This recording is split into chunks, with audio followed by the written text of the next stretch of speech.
TSH ಮತ್ತು T3T4 ಯಾವಾಗ ಕೊಡಬೇಕು, ಮಾರ್ನಿಂಗ್ ಕೊಡಬೇಕಾ ಈವ್ನಿಂಗ್ ಕೊಡಬೇಕಂತ ತುಂಬ ಜನ ಕ್ವಶನ್ ಕೇಳ್ತಾರೆ.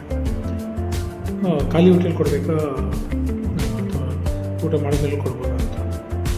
ಥೈರಾಯ್ಡ್ಗೂ ಡಯಾಬಿಟಿಸ್ಗೂ ಸ್ವಲ್ಪ ಡಿಫ್ರೆನ್ಸ್ ಇದೆ.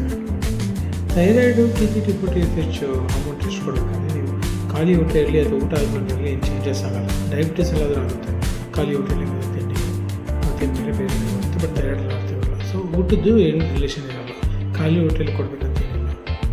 ಅದೇ ಮತ್ತು ಯಾವ ಮಾರ್ನಿಂಗ್ ಕೊಡಬೇಕು ಈವ್ನಿಂಗ್ ಕೊಡಬೇಕು ಅಥವಾ ಇನ್ನೊಂದು ಕ್ವಶನ್. ಅದಕ್ಕೆ ಮಾರ್ನಿಂಗ್ ಕೊಟ್ಟರು ನಡೆಯುತ್ತೆ, ಈವ್ನಿಂಗ್ ಕೊಟ್ಟರು ನಡೆಯುತ್ತೆ. ಓನ್ಲಿ ಥಿಂಗ್ ಅಂದರೆ ನೀವು ಆಲ್ರೆಡಿ ಥೈರಾಯ್ಡ್ ಮಾತ್ರೆ ತೆಗೆದಿದ್ರೆ ಮಾರ್ನಿಂಗ್ ಟೈಮಲ್ಲಿ ಫಸ್ಟು ಸ್ಯಾಂಪಲ್ ಕೊಟ್ಟು ಆಮೇಲೆ ಮಾತ್ರೆ ತಗೋಬೇಕು.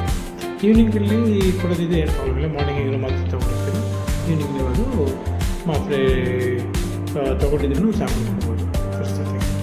ಇದು ಡಾಕ್ಟರ್ ಪ್ರವೀಣ್ ಚಂದ್ರ, ಸೀನಿಯರ್ ಎಂಡೋಕ್ರೈನಾಲಜಿಸ್ಟ್.